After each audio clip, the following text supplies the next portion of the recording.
So, hi guys, it's Namka4 here with the Samsung Galaxy S4 Active, the S4 and the Sony XperiaZ. We're going to be doing a screen comparison between all these handsets, see how they fare while viewing HD images and video. All three devices have a 5-inch screen with exactly the same resolution and pixel density, so that's 1920 by 1080 at 441 pixels per inch. The Galaxy S4 has a Super AMOLED capacitive touchscreen, whereas the S4 Active and XperiaZ have a LCD TFT screen. All three handsets have their power saving modes turned off, the brightness has been set to full and the screen modes have been set to standard. So we're going to be comparing HD imagery across all the handsets, both at 100% brightness and at 50% brightness, and also checking out if the XperiaZ's Bravia Engine makes any difference whatsoever. Starting with our first image of our actress called Amanda Seyfried, and check out the Sony XperiaZ's pure white light in comparison to the S4 Active and the AMOLED screen of the Galaxy S4, which seems to be the better display here,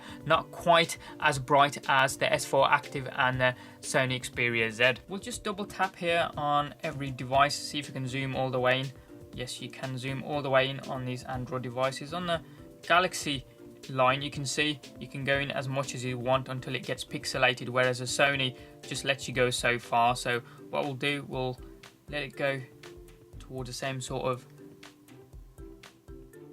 size as a Sony XperiaZ, just to keep it a little bit consistent. Even when zoomed in here, the XperiaZ washing out the display with that pure white light towards the top of the forehead here, in comparison to the Super AMOLED screen of the Galaxy S4, which is a better display even than the S4 Active, which is still washing out the display a little bit, but not quite as bad as the Sony XperiaZ. We've just switched on the Bravia Engine 2 on the Sony XperiaZ, and you can see the difference that it's made. The red in her dress as well as the blue in her eyes seems to be more oversaturated than even the Super AMOLED screen of the Galaxy S4, which is known to oversaturate the colours in comparison to other devices.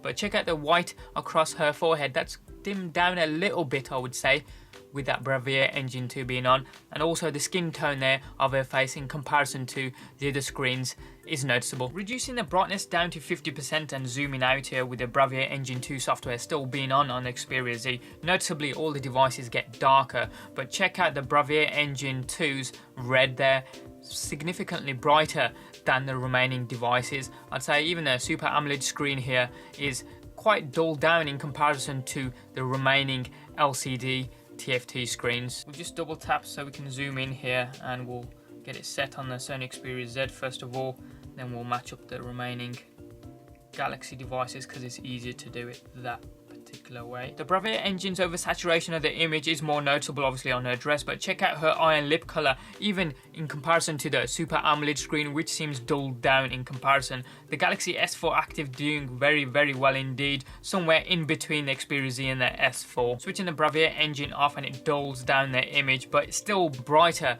than the Super AMOLED screen of the Galaxy S4 here, which is a bit surprising. We've got the brightness turned back up to 100% with the Bravia Engine still being off on the Sony, and we're looking at Morgan Freeman with a lot of pure white light on the XperiaZ here, not quite washing out the image but a lot of light nonetheless, and the S4 Active still a little bit of light towards the center of his face noticeably, but check out the Super AMOLED screen of the Galaxy S4 there, and you can see where his color actually finishes on his shirt and where his beard actually carries on. But check out the Sony, it looks like it's kind of merged into one. Almost the same on the S4 Active there as well. Switching on the Bravia Engine on the Sony XperiaZ, and you can see the difference that it's made. More richer, vibrant skin tones, still quite a lot of white light though. Check out the bottom of that white beard and that white collar, still kind of merged into one. We'll just go ahead and double tap on his face here, so we can get it as big as we can within reason across all the devices. We'll try and use both eyes in as well, so kind of match it up to the Sony XperiaZ if I can, and that looks okay there. We'll do the Super AMOLED screen of the Galaxy S4 here, see if we can get that of equal-ish size. Incredible amount of detail across each and every device here, but is it me or is it S4 Active just giving a little bit more detail around the moustache and goatee area in relation to the remaining devices? And of course the Sony XperiaZ's skin tone from that Bravia Engine being a noticeable part here. Still quite a lot of bright white light towards the top of his eyebrows and the forehead area, and the S4 Active still somewhere behind that, but still the S4 with that Super AMOLED screen being the one with the least amount of light here. Switching off the Bravia engine on the Sony XperiaZ kind of takes a tint away from the skin tone, and you're back to the white light kind of overpowering the image as such. Reducing the brightness down to 50% while the Bravia engine is still off on the Sony. The Super AMOLED screen of the S4 doing a really good job of keeping the skin tone there while letting minimal light through. In comparison, the S4 Active still has quite a lot of light there around the eye and nose area, whereas the Sony XperiaZ has reduced a lot of that light coming through, as well as the skin tone. Getting the Bravia engine back on the Sony here, and it kind of gives that skin tone a little bit of a lift that it needed, giving it a little bit more vibrancy than even the Super AMOLED screen of the Galaxy S4 here. We're now going to be playing a film trailer for The Amazing Spider-Man 2 across all three devices and try to play them at the same time, although I don't have three hands. The brightness has been set to full across all three handsets. The Bravia engine on the Sony XperiaZ has been turned off, and incidentally the sound that you're going to be hearing is going to be from the S4 Active. The other two devices have been muted, so let's see if I can do this at the same time. 3, 2, 1.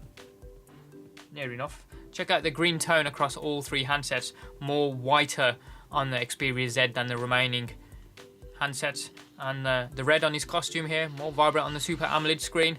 Check out the sky, more blue on the AMOLED screen of the S4.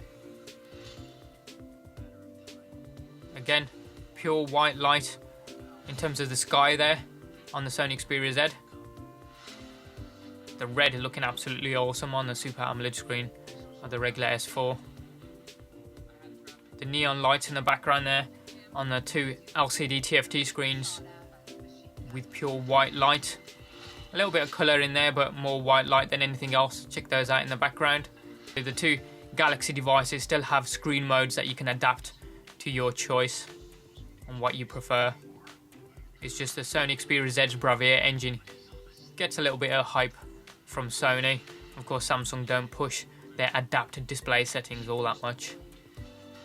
Again, in the background with the sky on the LCD TFT screens, couldn't see a lot of colour, just a lot of white light. Especially on those squad cars there, police cars, a lot of white light, more so than colour and detail. Obviously, because there isn't a lot of white light coming from the Super AMOLED screen, you can see the detail. That was a screen comparison between the Samsung Galaxy S4 Active, the S4, and of course the Sony XperiaZ, and that feature that Sony seems to push a lot, the Bravia engine too. What did you think? Did it make much of a difference, or is it just an oversaturation of an image? Or do you even use the adapted display settings on the Samsung Galaxy range of devices? As ever, any comments or questions you guys have got, hit them up in the comment section down below there. Give us a thumbs up if you like this video and a like what you saw, and if you haven't already done so, hit subscribe. It's also down there as well. It doesn't cost you a penny, and you can also check out some of our forthcoming videos. Thanks for watching, have a wicked day, and we'll see you next time.